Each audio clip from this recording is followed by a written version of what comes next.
Mexico City, a sprawling metropolis of more than 20 million souls, a city that vibrates with noise, traffic, and heat. But between 1998 and 2006, another kind of heat settled in the capital. A quiet, suffocating fear that crept into living rooms, kitchens, and prayer rooms, a fear that hid behind the front door, because somewhere among the millions was a predator, not hunting children, not hunting the young, but hunting the very people we trust to be harmless, wise, and safe, the elderly. And it wasn't a shadowy male figure or a two-person team like investigators first believed. It was a woman, a wrestler known as La Dama del Silencio, or better known to Mexico as La Mataviejitas, or Juana Barraza. To understand how we get here, we must not start with her crimes first, but her childhood. Juana was born on December 27, 1957 in rural Hidalgo. Her life marked by abandonment and betrayal long before she ever stepped into the ring or onto a victim's doorsteps. Her mother, described by relatives as an alcoholic and unstable, traded her 12-year-old daughter to a man in exchange for 3 beers. 3 beers! What is a child supposed to learn but love when their worth is measured in alcohol? The man raped her repeatedly. She eventually became pregnant, and she carried that trauma into adulthood, into the wrestling ring, and then eventually to the streets of Mexico City. By the late 1990s, Juana was fading from her wrestling career. Bills piled up, health issues mounted, and anger towards her mother, hatred that simmered for decades, never cooled.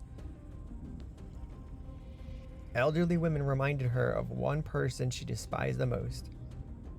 They were frail, trusting. They opened their doors. They listened to a stranger that came in from the government to help. But behind that smile, she was already imagining her fingers around their throat.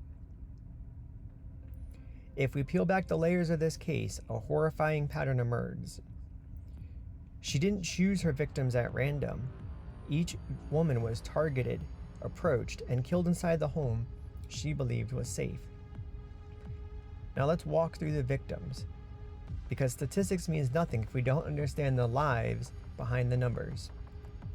Our first one is Maria de la Gonzalez Anya, who was 84 years old. She was one of the earliest suspected murders in 2000. She lived alone in a modest apartment. Neighbors would describe her as polite, gentle, and soft-spoken. She was found strangled with a patterned cloth. Some of her jewelry was missing, but the real theft was her life. At 84, why would someone open their doors? Because you've survived life so long, you assume danger has already passed. You don't expect death to walk in wearing a smile. Next is Georgina Romero, who was 79 years old. She trusted a stranger who claimed to be a social worker, someone to assist retirees, a person from the government offering to help. Inside the apartment, she looped a cord around her neck, tightened. There were no defensive wounds, no chance to fight. Police called it burglary. They didn't know yet, though, a hunt had begun. How many lives are lost because we don't seem to be rude to someone at our door? Next is Maria Guadalupe Gonzalez Anya, who was 78 years old. Another woman living alone, another knock, another performance, and in Juana entered with paperwork and a kind voice. Then strangulation. Then theft. Investigators would find fingerprints belonging to Juana at the crime scene, one of the earliest traces that the killer was real, consistent, and unrelenting.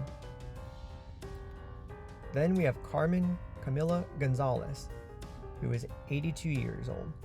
Carmen was the mother of a well-respected criminologist, a woman who had spent her life teaching, healing, and mentoring.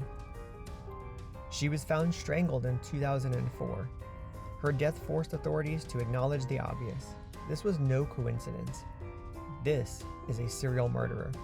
And yet, They insisted the killer was a man. Now let's be real, many serial killers are men. The majority are men.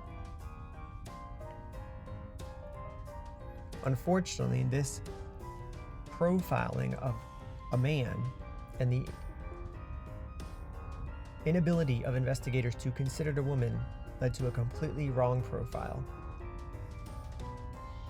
Next, Guadalupe Chavez, who was 81 years old, trusting again, and Juana used the social worker routine, which has now been polished and refined, and she strangled her with her stockings on the bedroom floor. She was found still, and the city was caught in panic. Headlines screamed warnings. Elderly women locked themselves inside. Some refused to even let family inside because they feared who it could be. Next, we have the Señas print, a boy in white wainscot.